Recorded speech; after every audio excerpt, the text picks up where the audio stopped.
There we go. And we're off. Welcome to another live edition. Making you a bartending pro. My name is Jason. How you doing? Happy Tuesday.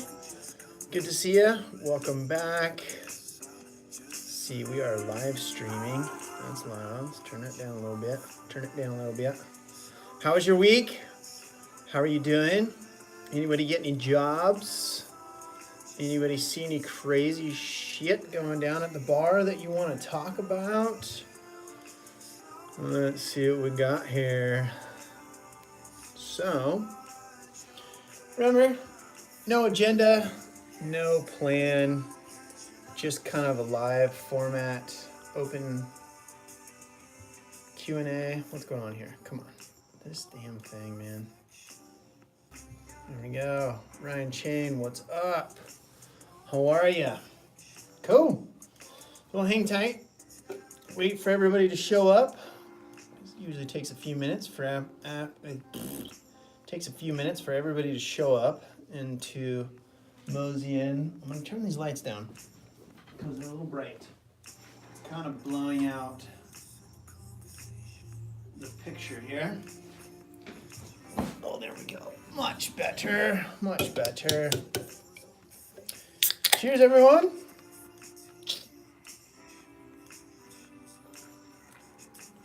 Right, Ryan Chain. I'm actually 16. I'm trying to study bartending. Hopefully I can be one while in college. Oh man, you're way too young. Go play, go have fun. Come back in a few years.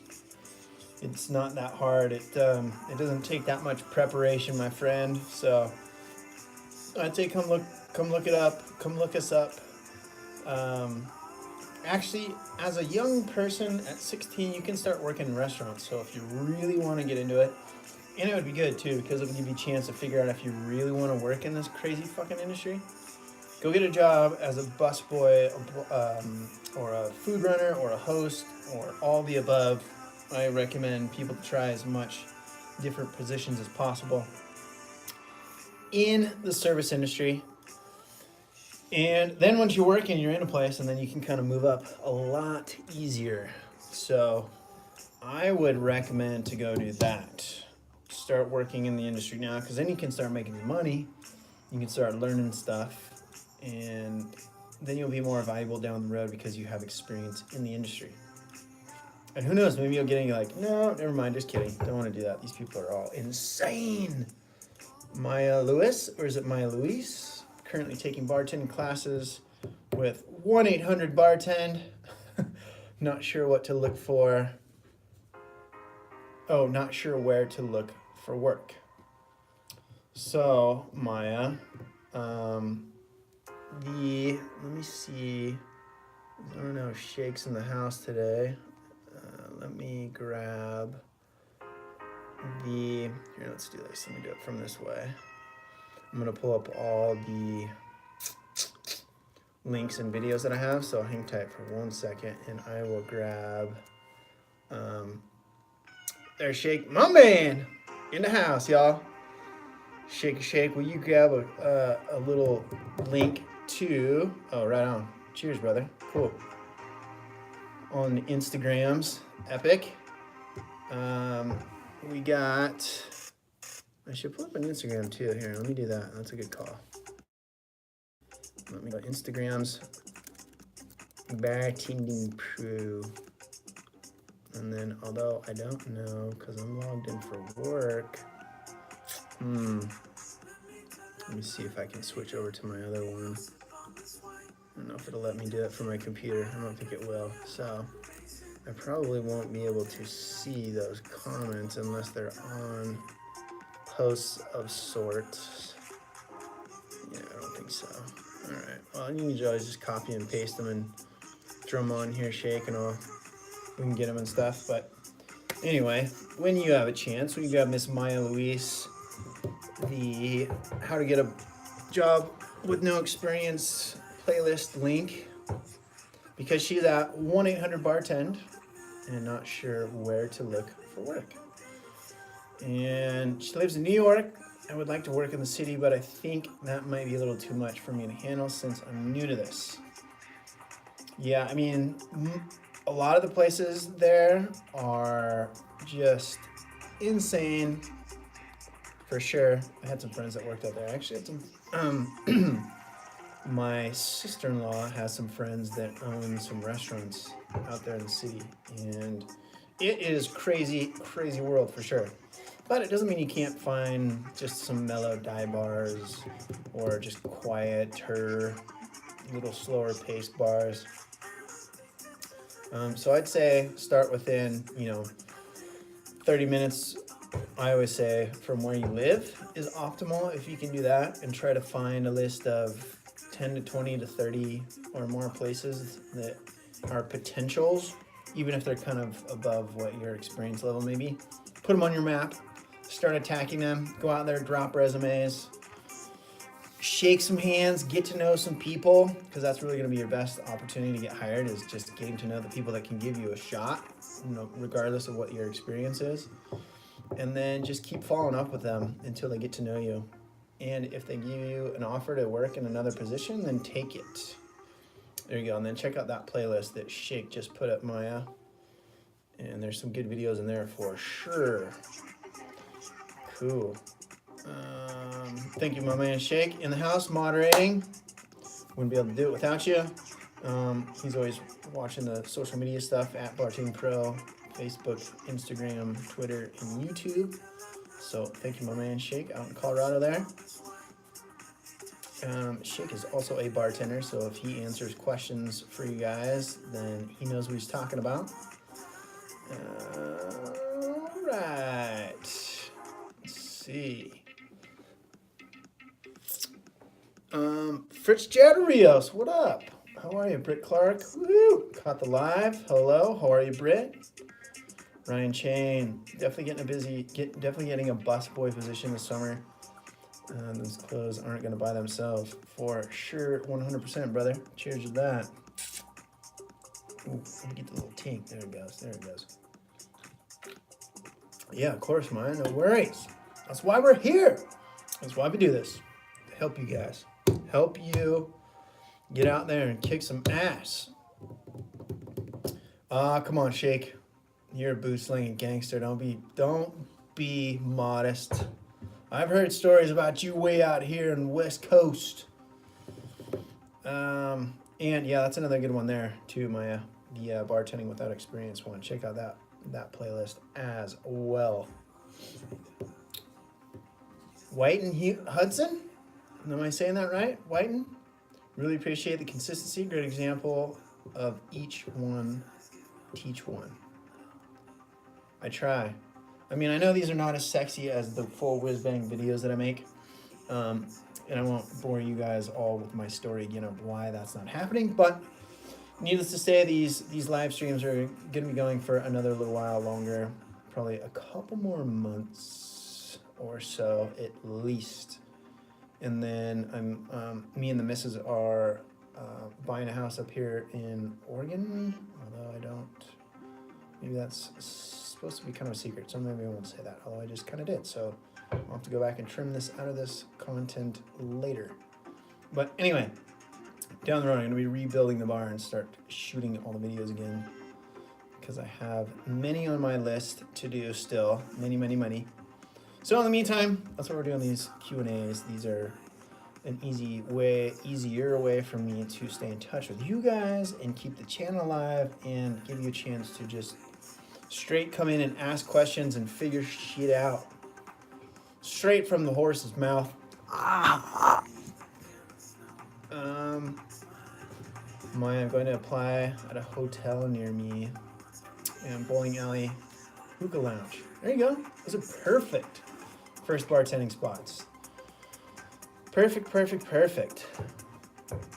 Although hookah, I don't know your personal preferences or beliefs on health. I wouldn't want to be in a spot where it's like secondhand smoke all over the place. But anyway, that's just me personally. Britt Clark says, just purchased a bar in my hometown and you taught me an insane amount from your videos. Sweet. Nice. So you're going to be a bar owner, Britt?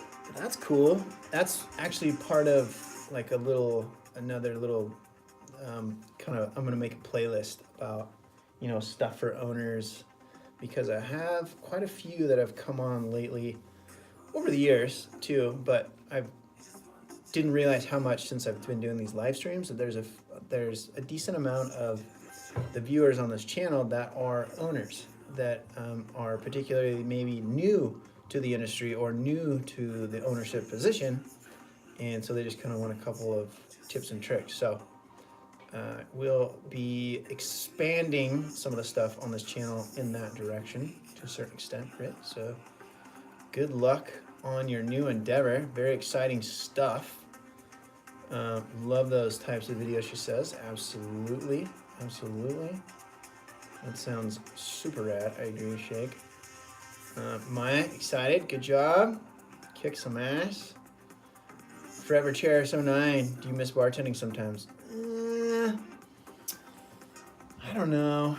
I haven't yet, because I think because I'm having so much fun in my current and new job that I'm doing. And for those of you that have watched or are new to the stream that may not know, I actually retired from bartending in I guess it would have been October of last year, so like almost 6 months ago, and I'm now working in a different industry, but you know, still have all those years of experience that I'm going to continue to draw from to help you guys with this channel, because there's still a lot of stuff that I want to put on here.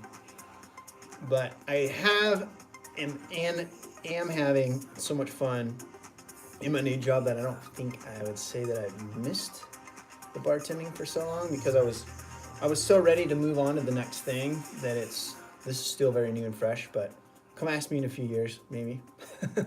That's the cool thing about bartending though, right? Is like, especially once you've done it for, you know, at least 2 to 5 years or more, you always have that experience on your resume that you can point to, that if you want to, you can always go back to it.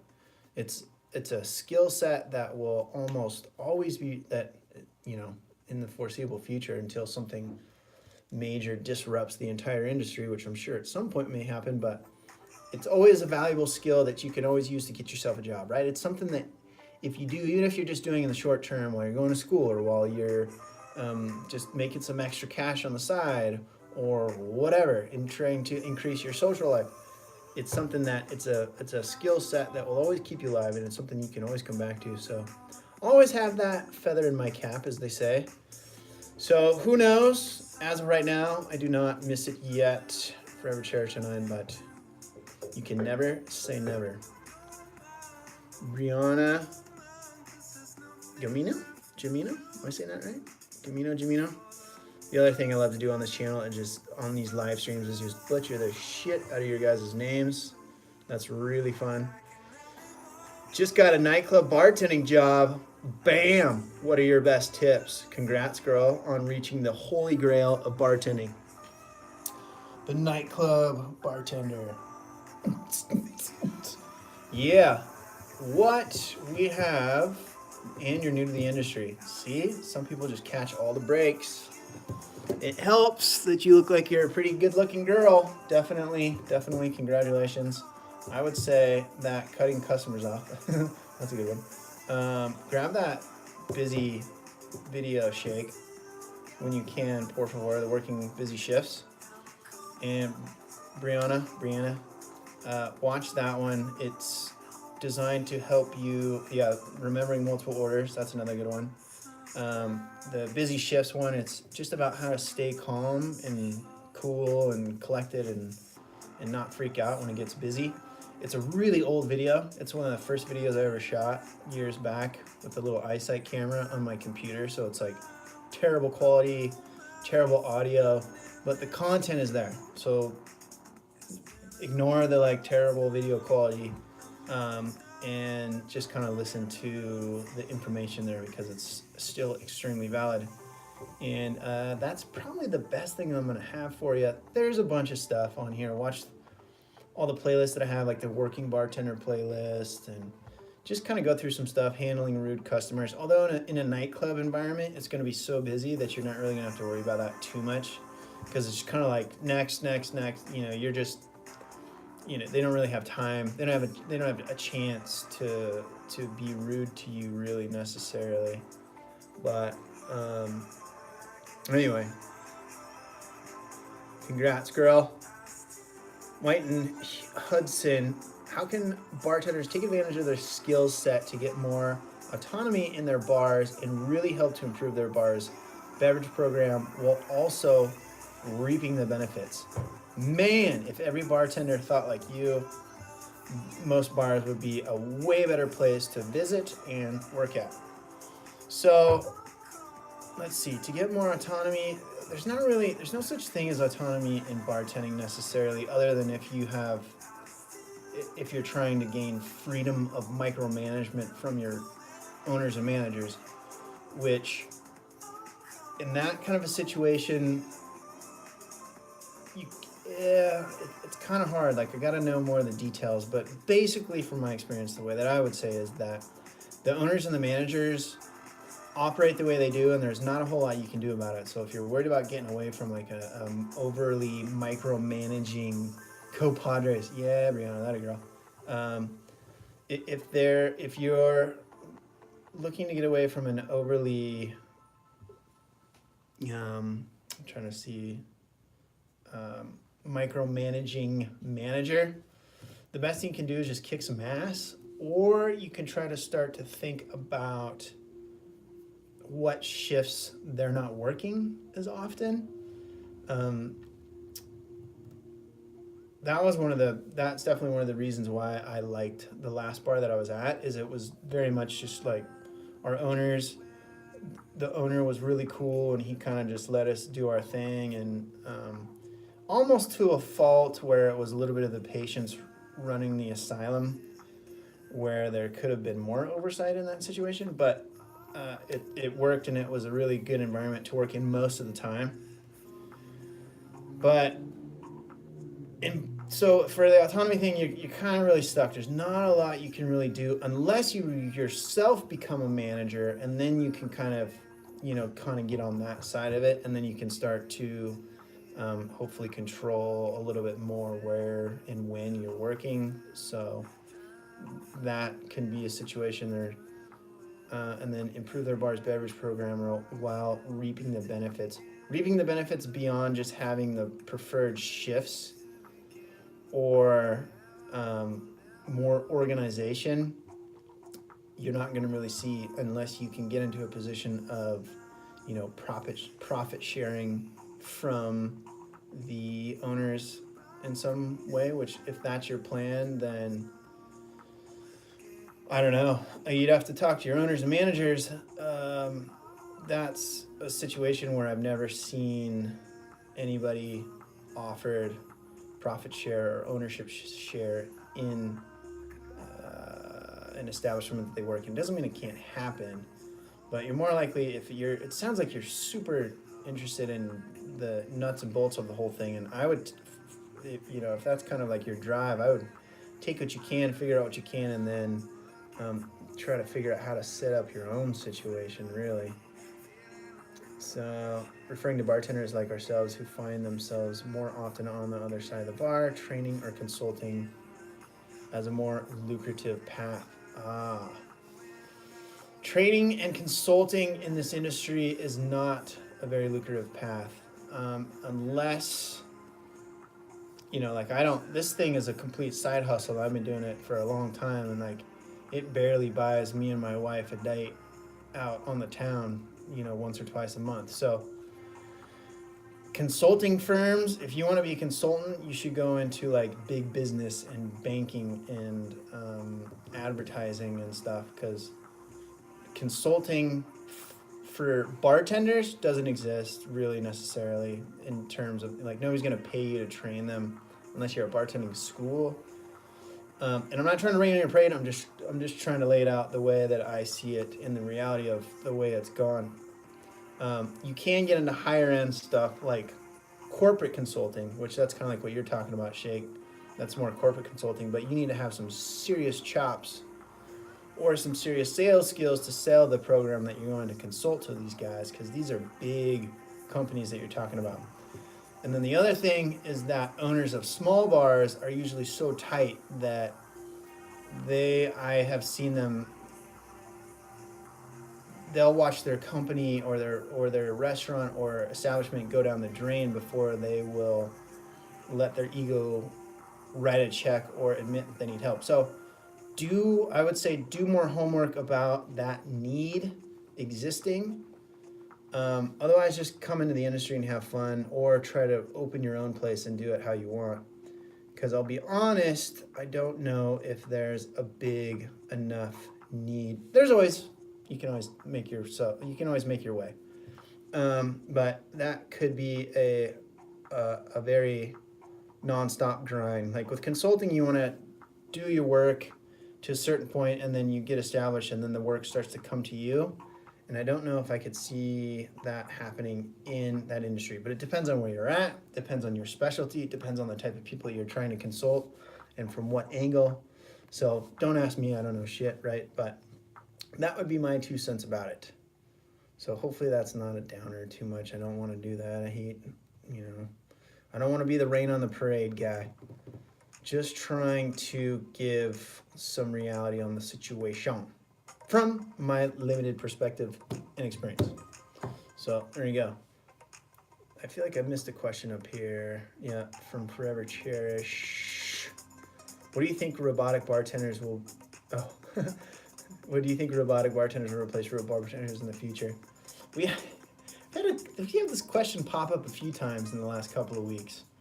Like, will there be robot bartenders that replace others? And what was the damn movie? We always reference Shake that talks about this. I know we talked about it before. With fucking Scarlett Johansson and that other dude and the robot bartenders. I think it'll get there someday, but it's a long ways off. I don't know. It's gonna be a while. It'll be a while. Someday, maybe, but not anytime soon. So don't worry about that yet. Forever Cherish, because they would have to get let's see, they'll have to get to the point where they're so realistic that you can't tell, which they'll get there, but they're not there yet. I'd say you're at least 20 to 50 years off from that. Absolutely. Okay, Lee Leland. Found my job, neighborhood tavern. Yeah, Lee. 5 beers on tap, mostly beer, but occasional Jack and Coke and similar. Not getting rich, but it gives me something to do. There you go, Lee. Congratulations. It's a great place to start. Great place to start. And get some experience, figure it out. Man.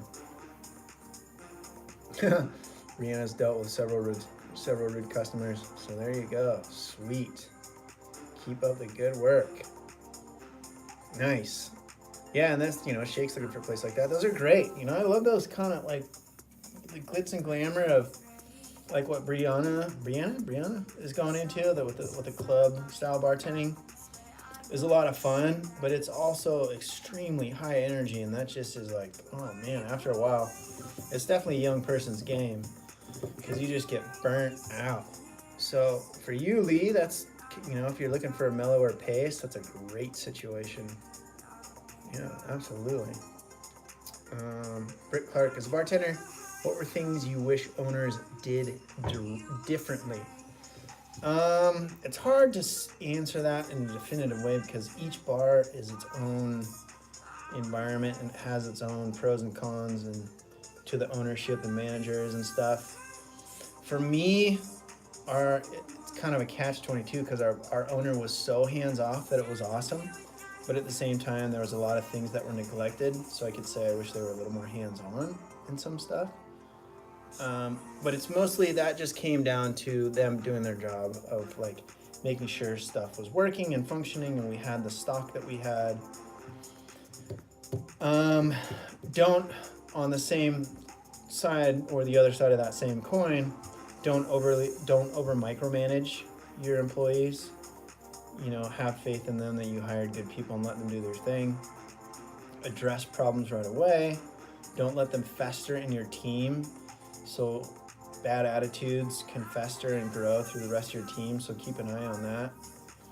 And make it so that it's very apparent and easy for anybody in any position to come talk to you as a manager. Don't instill this ridiculous chain of command that some owners like to do, which makes sense in massive corporations, but is an epic fail, in my opinion, in the service industry, because you have too many personalities and egos in the managers, either just from like your shift managers to your GMs and stuff, and it gets, there's weird high school bullshit style drama that happens. And so just make it so that, if you want people to be managers or departments, then say I prefer you go talk to them about this or that, but as an owner, you can always come to me. If you want to have the most clarity on your business, Britt, make it so that any employee can come to you without repercussion, anytime, and talk to you about anything. And I think that would be the greatest benefit to you and them, in my opinion. Just really, really open communication. Ample time to train the other places they want to work and not have me try to train while I'm scheduled on a busy bartending shift, says Shake. Agreed. Proper training, but that's kind of like that's operational stuff. And as an owner, that'll be up to you to kind of figure out. Try to make sure that on your busy shifts and busy days, yeah, of course you're welcome, to have everything figured out, have contingency plans. So like if you were, like I worked in a place that was like a Mexican joint, and on Cinco de Mayo it was just like fucking Madhouse or Taco Tuesday or anything, right? Right now they are getting pummeled, and man, I'm so glad I'm not there. And just making sure that everything's working and flowing on the busy shifts so that shit doesn't break down. Sometimes you can't avoid it, but try to prepare for the worst.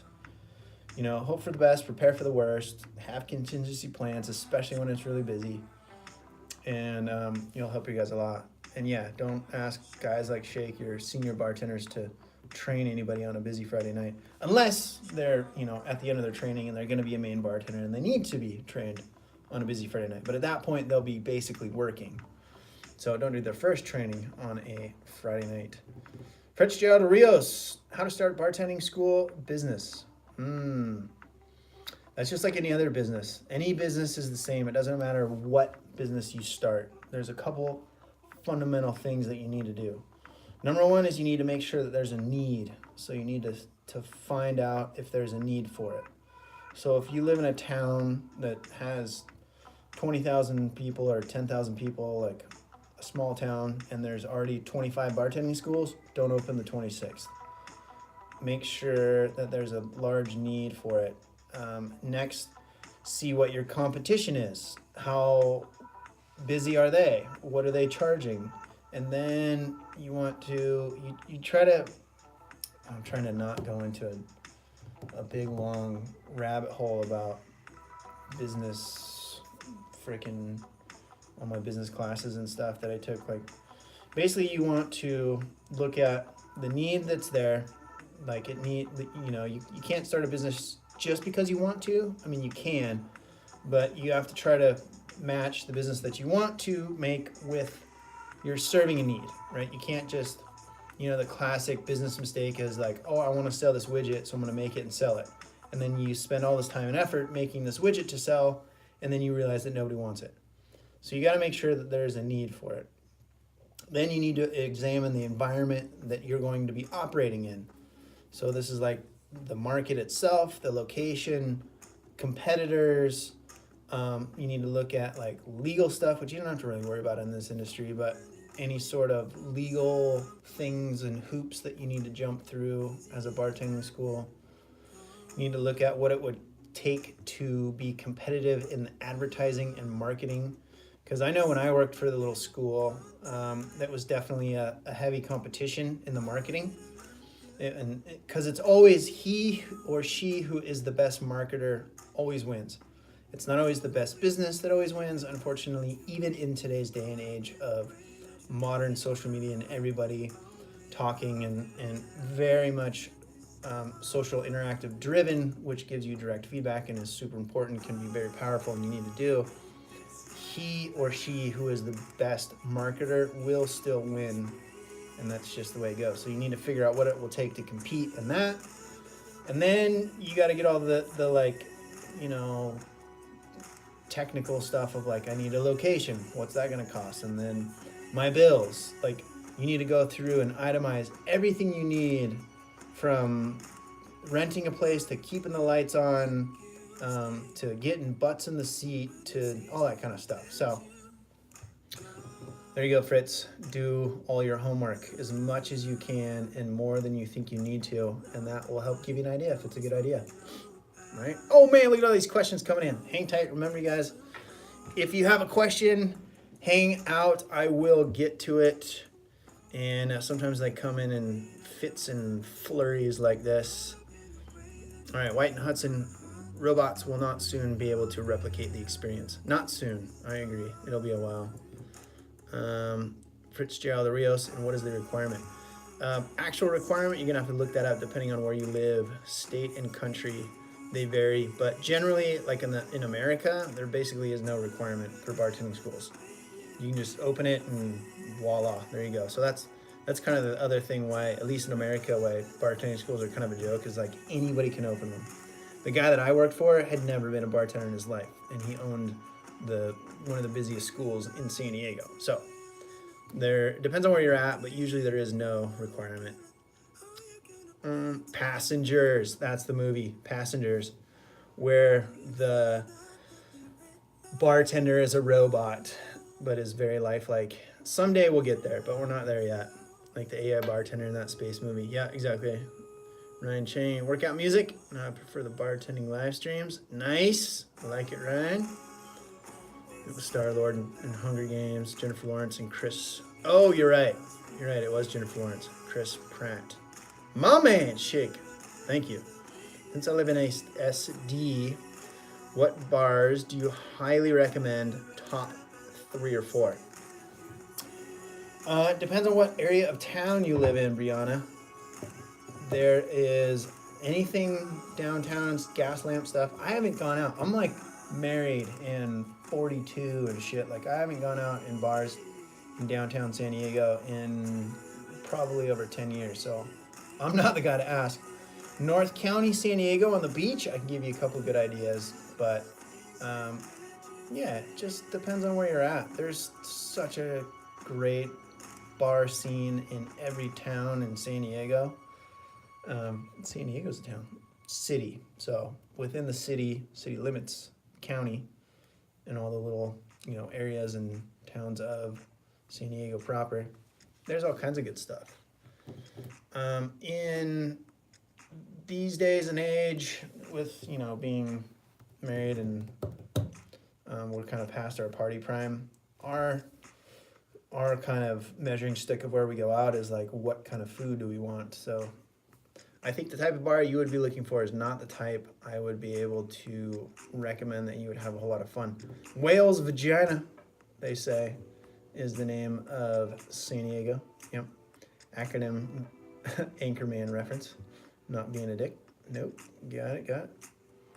Sweet soundtrack. Thank you. You're welcome, Britt. Lisa Pitts. Hi, first time ever catching you live. Joined late, but glad I made it all the way over from DE, near Philadelphia. What's DE? Mobile bartending advice. I use your YouTube for tips to get started. Nice. Good job. Welcome, Lisa. Good to see you. Maya Lewis, I think it's Louise. Any ideas of what kind of questions? Oh, Delaware. Gotcha. Thank you. Damn West Coasters. Don't know the state acronyms, for Christ's sake. Delaware. Gotcha. Milos, any idea what kind of questions are usually asked in an interview with a non-experienced bartender?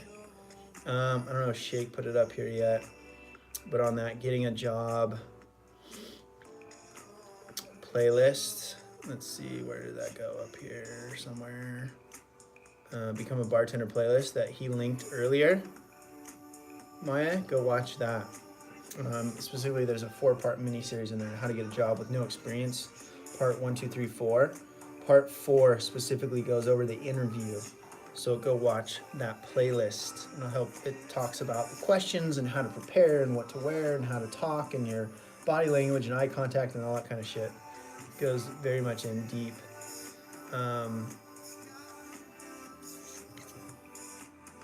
Mostly it comes down to just doing your homework about the place. So having a good idea about the establishment that you're going into, knowing the history of the place if you can, knowing a little bit about their menu if you can, knowing a little bit about the type of customer that they have coming in there. Just do your homework about the place, like as if you needed to write a crazy college paper on the place or something. Ryan Chain, hell yeah. Right on, right on. Laura Bullington, hello, what's up? Lisa Pitts, also have an interview tomorrow at a new multiple restaurant location, and they have a bar. Kind of nervous, but gonna go over your videos again. Yeah, go watch those, Lisa. Specifically the 4-part How to Get a Job with No Experience in the How to Become a Working Bartender playlist. You guys go check those out. Those will help a lot. What's up, Laura? Hey.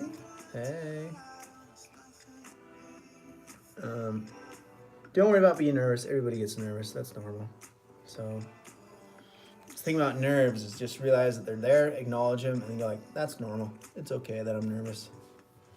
And then hopefully it makes you feel better. Smile. Open up your body like alpha position, like you're lounging at the beach. Literally, science shows that if you have a closed body style like this, like if you were curled up in the ball crying, your body stops or lowers its flow of testosterone. Guys and girls all have testosterone, just some different amounts. But if you're like this, it just kind of shuts your body down. Whereas like if you're open and kind of lounging back, it increases it. So there's this thing that one of the business classes I took was CEOs would come in and they would speak in front of us, and there was always stuff would come up about interviews, and to get yourself and like you want your energy up, not annoying but just a lot, you don't want to be curled up in a ball. And one of the things you can do is you can like literally go into a bathroom and just stand in there like arms up and open and breathing, and it will kind of energize your body a little bit. Sounds goofy, but it helps. A little bit of stuff, little things like that can make a difference. Body language can help a lot, but yeah, go watch those playlists up there, Lisa. Eric C, what up? Hey, video's great. Live in New York City. Want to become a bartender. Do you believe your blueprint would be enough? I'm not a drinker, but can learn quickly. Absolutely, man. And just watch the free ones on YouTube for a while first. It's a lot of the same stuff. They're just organized in a logical sequence over there at the blueprint. Not to try to dissuade anyone from going to go purchase my own programs. Like there's, a lot of that stuff is all on here anyway. So watch all the playlists. Like a lot of my stuff on the channel I've organized in a playlist, so you're not just kind of randomly trying to hunt and peck around the videos. Go to the videos and go to the playlist and watch how I have them laid out and go through those. You don't have to drink, it's a good thing.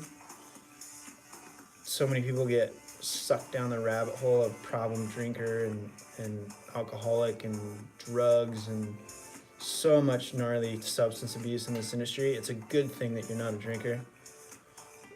And if you need to try or taste something, just get your coworker next to you to try it.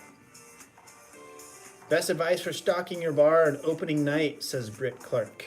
It depends. That's a hard question to answer, Britt, because it depends on your establishment, depends on your customer, clientele, the type of menu that you have. So again, like with Homeboy that was asking about opening a place, do your homework about yourself and the type of clients that you want to have come in, and the menus that you want to have, the types of cocktails you want to have on your menu. Figure all that stuff out ahead of time, because you don't need to have everything. You just need to have the main stuff that people that are going to come into your establishment are going to order. So if you're in an area, just say for example, like if you were opening a restaurant in the middle of Napa Valley in California, you better have a really good wine selection. But you might not necessarily need to have a massive selection of like tequila or something. So do homework on yourself and your customers and the types of establishments around you. If there are any that are similar, I would try to find something that's a little bit of a differentiator so you're not just knocking off the guy next to you or whatever. But focus on your customer, right? Don't let it become, what do I want to offer? Think about what's the type of theme of the place that you're going to have, the type of customer that's going to come in, what are they going to want? And then go from there, right? So, Fitzgerald Rios, you are very welcome. Brianna Gamino? Have a lot of experience. I know some people asked me like 3 or 4 questions and they hired me. Very popular nightclub, so I felt lucky. Nice. Congratulations, girl. Man, I am way behind these questions. Catching up quick. Hang tight, guys. Laura Bullington. Interested in bartending private events. What questions should I ask my potential clients? All right. I'm going to take a little cheers break there. Since my tongue is getting tied in knots. Eric C., peace out, my man. Thanks for stopping by. Let's see, where are we? We were talking about, ask my potential clients. So there's a video, Laura. Let's see if Shake might have already grabbed it. Will you grab it, Shake, on how to get started bartending in 48 hours. It kind of goes on a little bit about just getting into the industry in general and talks about private party bartending. Actually, I don't know if that one goes into detail about, maybe it does. But basically, Laura, the main things you need to know is like how many people are coming, what types of drinks do they want to serve, and the general vibe, the party, is there a theme that you can dress up for? You basically just need to figure out, what do you want to do and how do you help them best facilitate that situation. I would say definitely do not bring the booze. Yeah, so watch that video right there, Laura. I think that goes into it pretty well. But you just try to get as much information from them as you can about what they want to do, what they want to have the situation at the party. Don't supply the booze, because then you're on the hook for if anything bad happens. You're just the hired gun. You're just gonna show up, pour stuff, and then you're out. And yeah.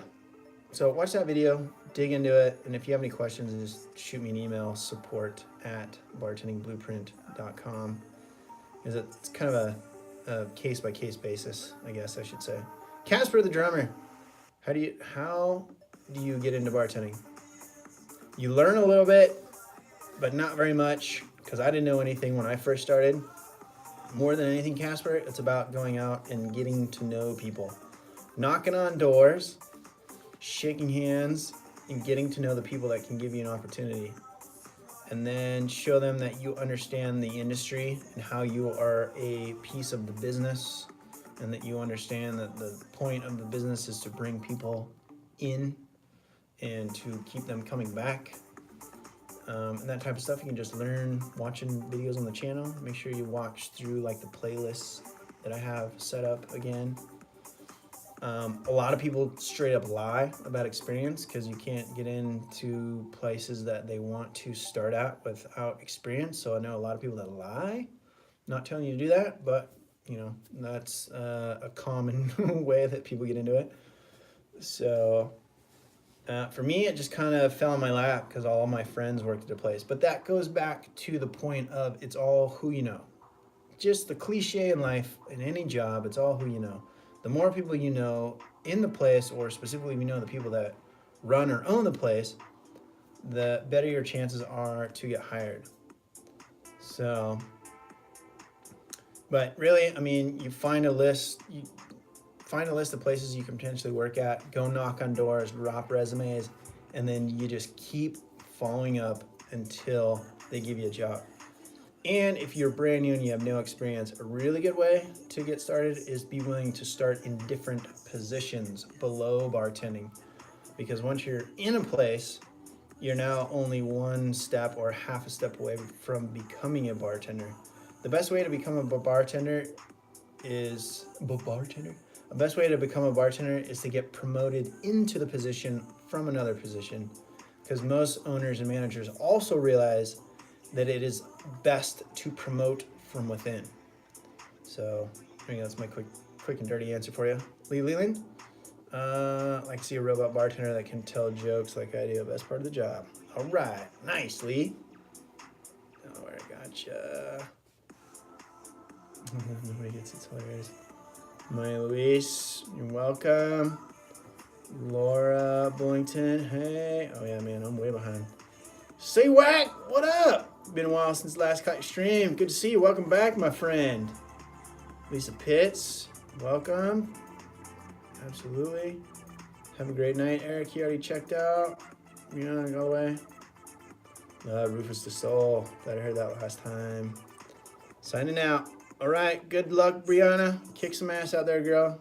Report back. Let us know how it all goes down. Oh yeah. So I was looking at the options or packages. You have what you just mentioned. So it's you pay the fee once, or is it monthly forever package you choose, and then you have access to some other one. Or are you talking about the bartending blueprint? No, there's just one. I took away the tiered thing. It's like one time $30 or whatever, and you're good forever. But like I said, just watch everything on this channel as much as you can, because a lot of it's all on here. But if you want it in a succinct and, you know, this one, then this one, then this one type of thing, then that's what that is basically. Brianna Jamino, Rufus the Soul. Oh, new album. She's talking about the music. Yep. Devin Gonzalez. Are you in a sauna? No. This is some nice reclaimed wood on this wall here. Do you prefer free pouring or using measurements? I am of the free pouring preference, personally, Devin. Thank you very much. Laura Bullington, how much should I charge? Is there a minimum? I don't want to sell myself short. Can you please tell me the name of the videos you suggested? Check out that 48-hour, Laura. That's the one that Shake link, the one that says 48-hour bartending up above you. That is the video that I was talking about. But generally, like my role when I was doing, you are very welcome, Laura, the private party stuff, I would never do it for less than $100. You can charge whatever you want. There is no, you are welcome, Devin. There is no, you know, the market depends. You know, it's like where you live. You might live somewhere where the normal is $50 or $100, or you might live somewhere where the normal is $200 or $300. So you kind of got to do a little bit of work. Do some recon about if there's anybody in your area already doing private party bartending in a similar fashion that you would be doing it. What are they charging? And that gives you a good idea of where you would start. Me personally, I would never do it for less than $100, just because, you know, you're usually going to be there for at least 3, 4, 5, 6 hours. So you want it to be worth your time, but you can charge whatever you want. I mean, if you can go in there and wear a fancy outfit and balance things on your head, and you think people will pay you $1,000 for it, then hey, get it. Do you ask for a tip jar? That's usually stuff you can negotiate, and I kind of talk about it in that video as well. So you can say like, hey, I'll do it for, you know, $100 with a tip jar out, or I'll do it for $150 with no tip jar, and you kind of give them an option. So you can kind of give them two, and even if you have a tip jar or not, people will usually tip you anyway. They just won't stuff it in the jar. They'll just like, oh, here you go, you know, and throw it on the bar and take that. Take it all day long.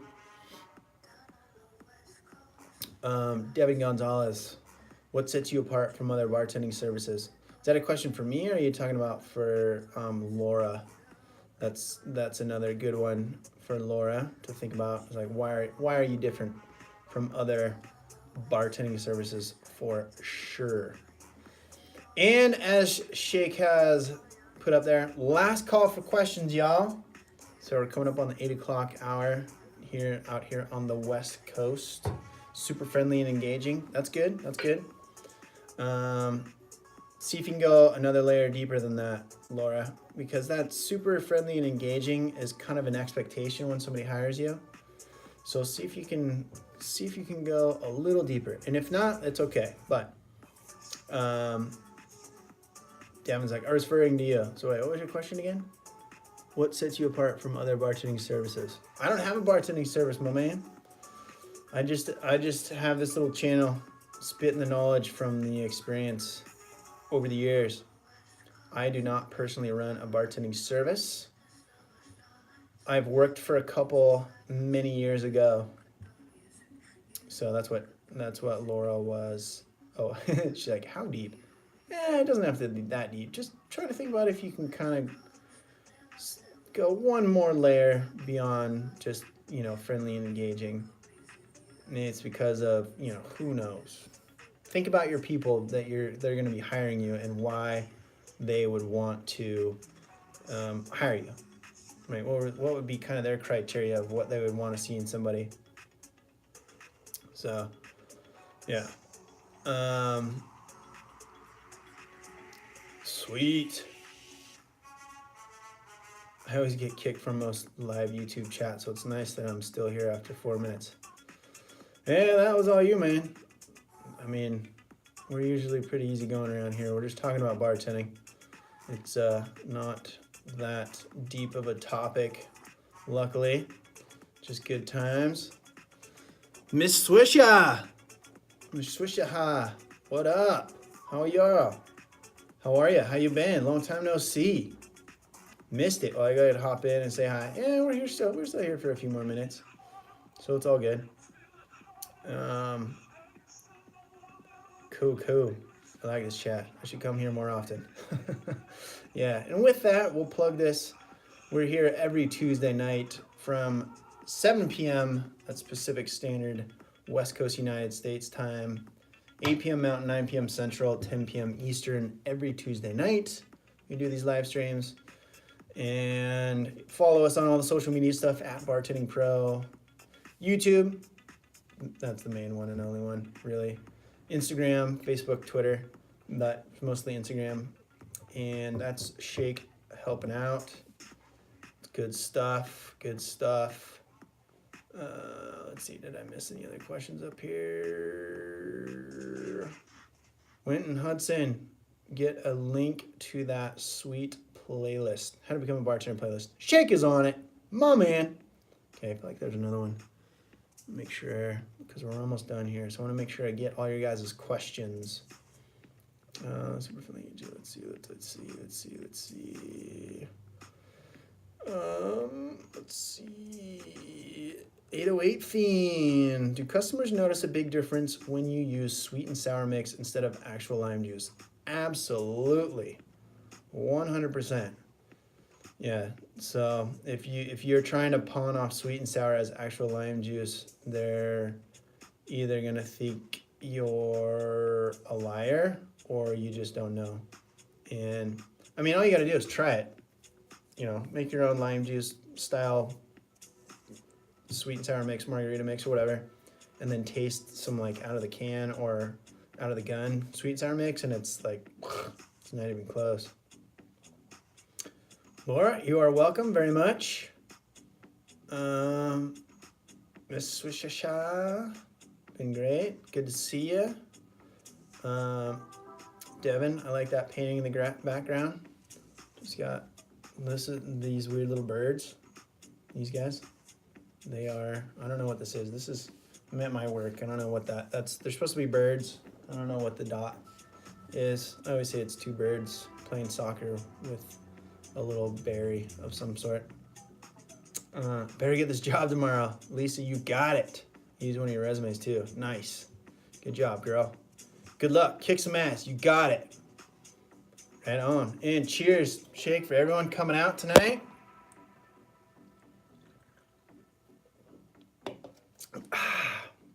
All right. Oh no, I start bartending every Tuesday next week. That's all right.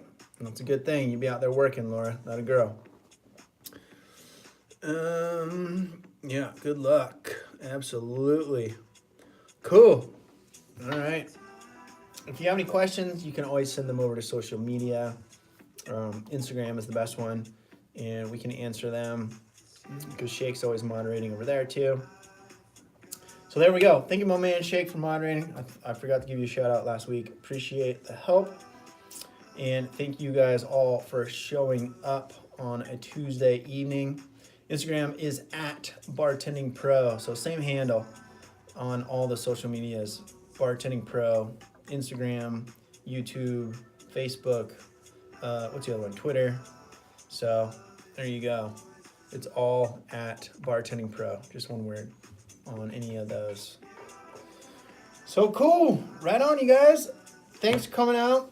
Thanks for showing up for another live edition of Making You a Bartending Pro. I'm Jason. That's my man Shake there helping out. And remember, we do these every Tuesday. And the best time to go look for a bartending job is right now, at least if you're in the Northern Hemisphere, specifically in the US. This is the time of the season. This is the time of the year. The season, kind of spring right before summer, is when a lot of places are hiring. So if you're thinking about getting a job, and as you could tell, you know, a couple of our people on here tonight have job interviews right now. Now is when they're hiring. So don't wait or think like, oh, I don't know anything yet, I'm not ready. It's like, you're ready. Just fucking go, right? You'll figure it out. You'll realize that bartending is a very, very simple job. And more than anything, this job is like a people person job. It's more about just like babysitting adults while they're having drinks and dinner. Really, that's all it is. They're not coming in to try to play Stump the Bartender or tell me all the cool drinks that you know. Yeah, they're having dinner, they're on a date, they're meeting their buddy for a beer at happy hour. Like, they could really give a shit about us. They'll like us and they'll come in and hang out with us because they like us, but it's not about how much bartending knowledge you think you need. So just get out there, knock on doors, drop some resumes, follow up. Now is the time to do it. But you can do this anytime, but right now is a great time. Cool, right on, Devin. Stoked to have you in the fam. Right on, you guys. Cheers again for coming out. Love y'all. Couldn't do it without you. Thank you very much. Have a good night, and we will see you next week.